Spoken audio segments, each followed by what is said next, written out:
अस्सलाम वालेकुम and welcome back to the channel. आज की इस इंटरेस्टिंग सी वीडियो में हम सीखने वाले हैं कि जो रेजर टूल्स हैं उनका क्या वर्क है और किस तरह से फोटोशॉप के अंदर वर्क करते हैं।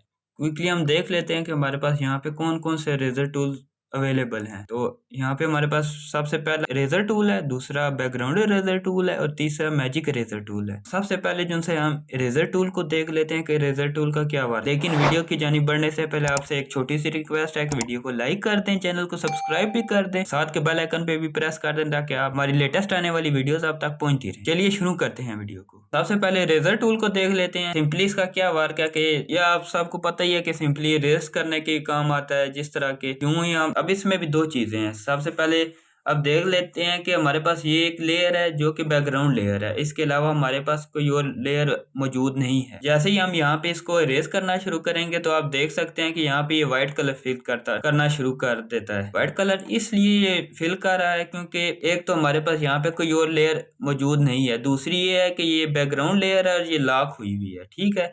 और तीसरी वजह ये है कि जो हमारा ये यहाँ पे हमारा जो ये बैकग्राउंड कलर है इसको ये पिक कर रहा है। जैसे ही हम यहाँ पे इसको कोई भी मतलब ये वाला कलर सेलेक्ट कर लेते हैं और इसको बैकग्राउंड सेट कर देते हैं, तो आप देखेंगे कि जैसे ही हम इसको रेस करेंगे तो ये बैकग्राउंड वाला कलर यहाँ पे फिल करना शुरू कर देगा। ये देख सकते हैं आप।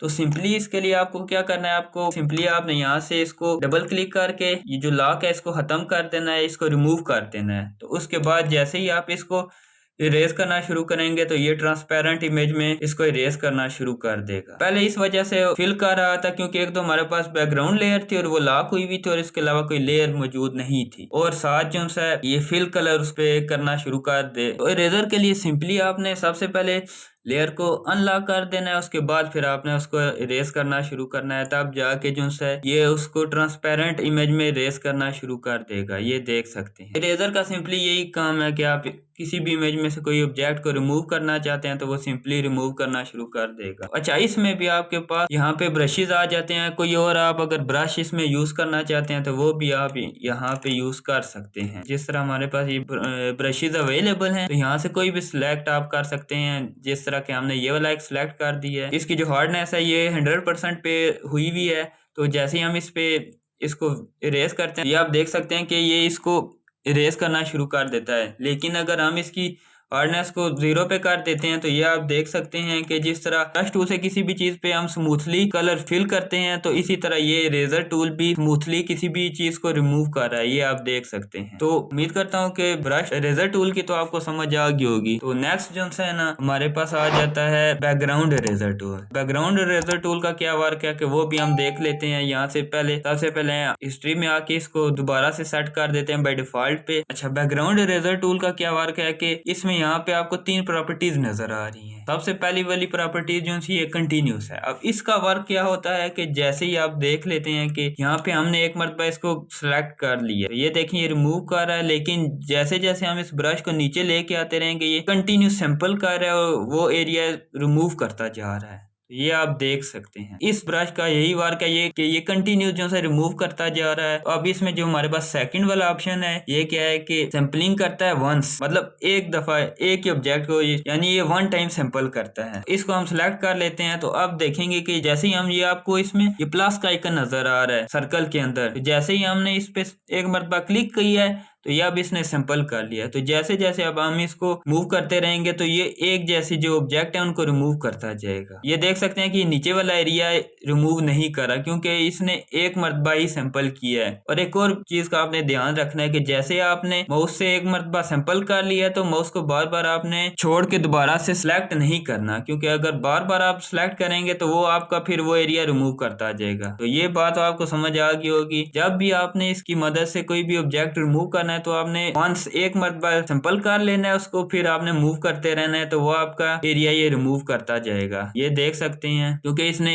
एक मरतबा सिंपल किया है तो ये हाली वही कलर को रिमूव करता जा रहा है। तो इस तरह से आप इसकी मदद से कोई भी ऑब्जेक्ट है या कोई भी चीज है उसको रिमूव कर सकते हैं। तो ये सेकंड वाले का भी आपको वर्क समझ में आ गया होगा। अब इसमें थर्ड वाला क्या है कि ये सिंपल करता है, यानी अब हमारे पास ये वाला कलर सिंपल हुआ है। जिस तरह अब यहाँ से हम ये वाला ब्लू वाला कलर सिंपल कर देते हैं तो इसको बैकग्राउंड पे सेट कर देते हैं, तो अब ये सिंपली यही वाला कलर जो है रिमूव करता जाएगा। ये आप देख सकते हैं जहां जहां पे इसको ये बैकग्राउंड वाला कलर मिलता जाएगा ये उसको रिमूव करता जाएगा, और बाकी जितनी भी चीजें हैं या ऑब्जेक्ट है उसको ये रिमूव नहीं करेगा।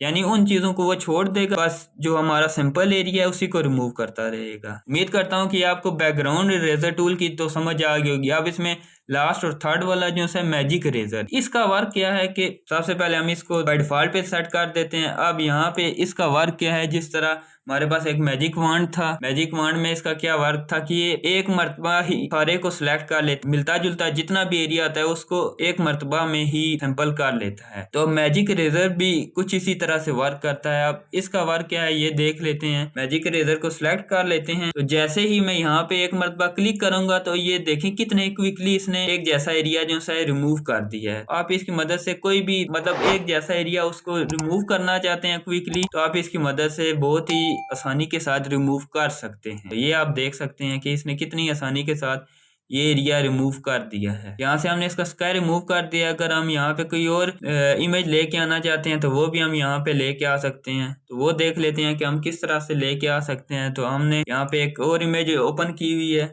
तो यहाँ से सिंपली हमने इसको कॉपी कर लेना है। कॉपी करने के बाद यहाँ पे आके हम इसको पेस्ट कर देंगे। जैसे ही हम पेस्ट करेंगे तो यहाँ पे लेयर में आप देख सकते हैं ये ऊपर वाली लेयर पे आ गई है। तो सिंपली हमने इसको नीचे लेके जाना है, नीचे लेके गए हैं और यहाँ से हम इसको सेट कर देंगे जहाँ पे भी मतलब हमें सही लग रही है कि अभी यहाँ पे परफेक्ट है। तो आप अपनी मर्जी से इसको किसी भी जगह पे सेट कर सकते हैं। तो इस तरह से आप बहुत ही आसानी के साथ किसी भी चीज़ को रिमूव कर सकते हैं, या एक जैसे कलर को अगर आप रिमूव करना चाहते हैं तो वो भी आप मैजिक इरेजर टूल की मदद से बहुत ही जल्दी रिमूव कर सकते हैं। तो उम्मीद करता हूँ कि ये इरेजर टूल्स की आपको समझ आ गई होगी कि किस तरह से वर्क करते हैं और क्या क्या इनका वर्क है और क्या इनकी सेटिंग वगैरह और किस तरह से ये वर्क करते हैं। अगर वीडियो पसंद आई है तो वीडियो को लाइक कर दें, चैनल को सब्सक्राइब भी कर दें और साथ के बेल आइकन पे प्रेस कर दें ताकि हमारी लेटेस्ट आने वाली वीडियोस आप तक पहुंचती रहें।